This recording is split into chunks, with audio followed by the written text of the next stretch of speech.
Harry Sisson, a Gen Z Democrat.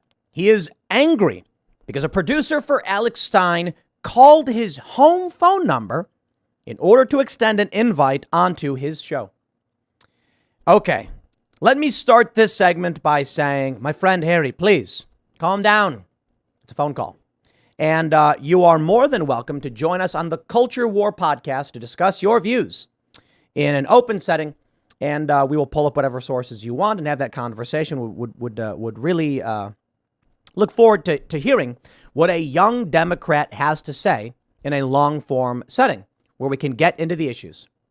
Now let's break down the absurdity of this tweet. And with that being said, Harry, my dude, come on, man. Okay, take a look at this. He said, so a producer for Alex Stein, a far-right lunatic who harassed AOC in the steps of Congress, just called my home phone number to book me on his podcast. WTF? My home phone, really? Privacy isn't respected, I guess. This is how low these folks will go. No, I'm not going on your damn show. All right, I just want to say something. My friend, Harry, how should someone get in touch with you if not to call your phone? I don't understand. Is it because your home phone number, like a landline phone, is like your parents' house or something? Like a serious question. I'm not trying to be a dick.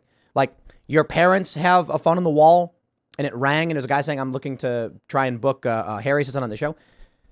This is quite literally the only way we communicated 20 some odd years ago. So when did I get my first cell phone? I think my first cell phone was 2004. It was a Nokia candy bar, dot matrix. It had Snake. Had Snake on it. Had other games. It had like a scientific calculator or whatever. But all it really did was a candy bar. You could make phone calls. And actually, was that my first one? I think, yeah, that was definitely my first phone. Before that, to get in touch with people, you had to call their home phones. Nothing else. This may come as a shock to many Gen Z people. I mean, it's kind of crazy to think about, right? There's no other number to call. There's no business line. It's like you want to talk to somebody, you call them at their house. They answer the phone and say, hey, what's up? Or there's actually this song about it called Spiderwebs by No Doubt, where Gwen Stefani says that no matter who calls, I'm going to screen my phone calls. And that was a reference to your answering machine, letting your answering machine pick up the call. And it would be like, hi, you've missed me. Boop. And then someone would be like, hey, just call and leave a message. And then you pick up the phone and say, oh, Jim, it's you. Sorry, I didn't realize. Screening became a thing when answering machines came into play. But this is the craziest thing about the modern youthful left. I'm sorry, dude. You're welcome to come on this show. I really don't think they will. And I think it's because, Harry, I'm going to say this and I challenge you. I got a lot of people telling me not to have you on my show. You don't have to come on my show. You got 158,000 followers. Congratulations. Big on TikTok, 600K. Glad to see you on Twitter. I got a lot of people saying not to have you on my show. We shouldn't invite you because you're a bad faith actor who doesn't actually know anything about politics, that you work for a talent agency, which does receive funding circuitously through political institutions or political interests, and that, in fact, you would simply come on the show just to manipulate and lie. That may be, but the invite is extended because I don't think those smears and those derisive statements about you represent who you would try to be. So if you aren't that person, by all means, come on the show. The Culture, we do it Friday mornings. We would love to have you on because we want to hear what you have to say about the Democratic Party and Joe Biden. But I'm going to tell you my thoughts. My thoughts are that you are likely a disingenuous actor. I genuinely think that. I think there's a possibility you really do believe a lot of these things, and it may be because of moral beliefs that, are different from mine. Fair point. It may also be that you're just saying whatever it is you think you need to say to get traffic, to make money. That's it. And so what I think is, here's my bet. My bet is that Harry will come out, if he even says anything at all, is that we're bad faith because that's the lie. No, we have people of all different backgrounds on our show, and we want to hear what you have to say. Now I'll tell you what I have to say about your generation and people like you. I think you're bad faith actors who don't know anything about history, haven't followed the current administration and the past administration, so you don't really know what it is you're supporting or what you're voting for. You want to vote for Joe Biden? Let's take a look at what this guy's tweeting about. He's got a picture of Joe Biden. Joe Biden, who is known to be crooked for a decade. I'm sorry, Harry, you were 10 years old. Maybe you didn't know this. Politico wrote a story about Biden Inc. and the shady deals that his family had engaged in. This is not modern talk of Victor Shokin and Burisma. This is a 10-year-old story about how Joe Biden was working deals that benefited his family as he was vice president. In fact, there was a whole Occupy Wall Street movement protesting Barack Obama and Joe Biden. But you were 10 years old, so I don't blame you for not knowing these things, which is why I think the conversation is important. But again, I got to be honest, I really don't think these people are honest. Case in point, Rep. Alexandria Ocasio-Cortez sparks backlash from progressive activists over Biden endorsement because they are not honest people. AOC is a corporate shill, well on her way to being the next Nancy Pelosi. I mean, look, she already looks like she's aging, stressed out. I'm not saying that to call her names, to insult her appearance. I'm saying AOC in this photo looks relatively stressed out. She looks stressed with the job. I think she's going to be like the next Pelosi. She is going to be an angry, bitter old woman who enriches herself off the party. Don't believe me? She endorsed Joe Biden. Look at this.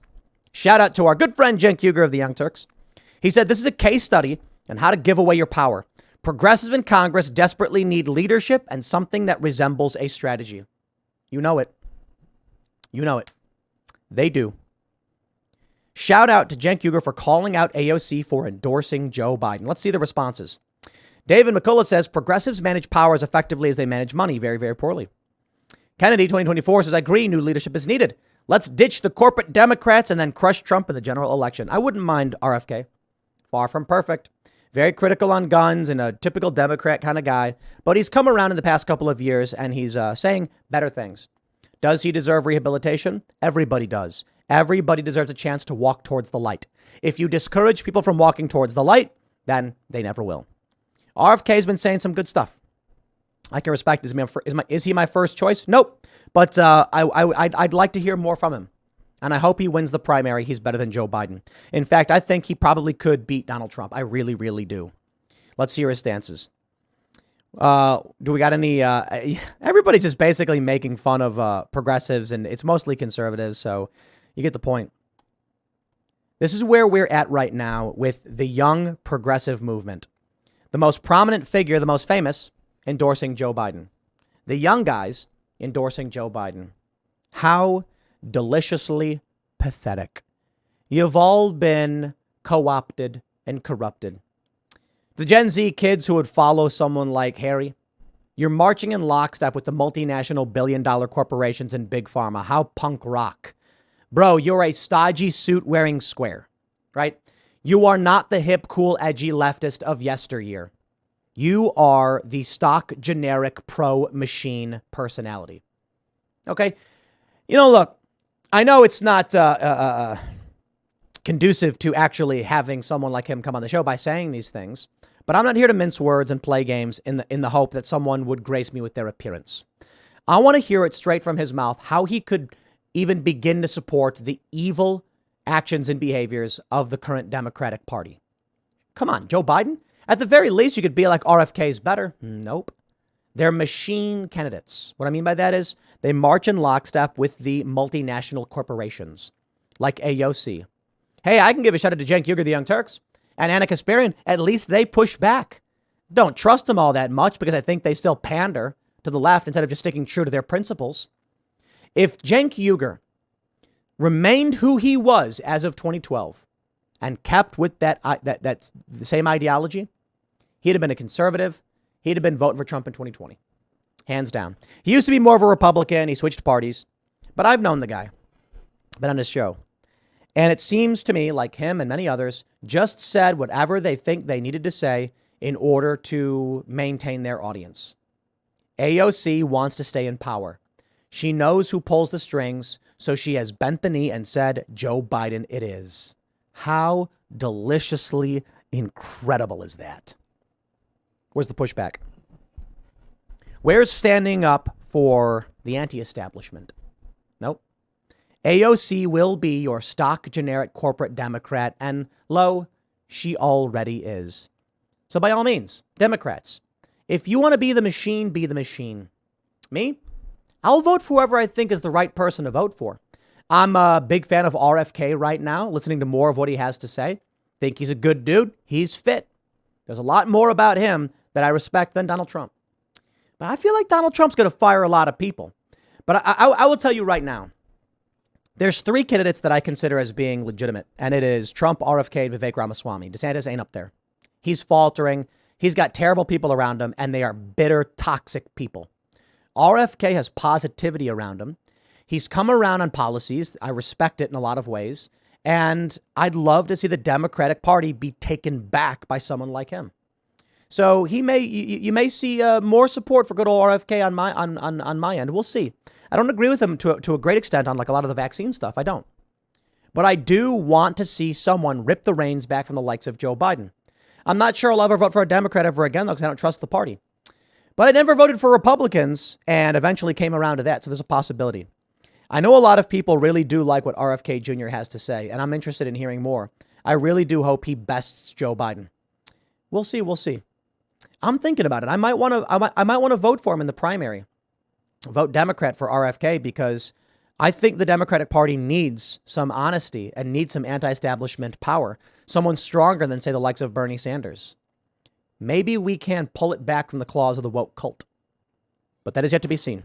I'll leave it there. Next segment's coming up tonight at 8 p.m. over at youtube.com/TimcastIRL. Thanks for hanging out, and I'll see you all then.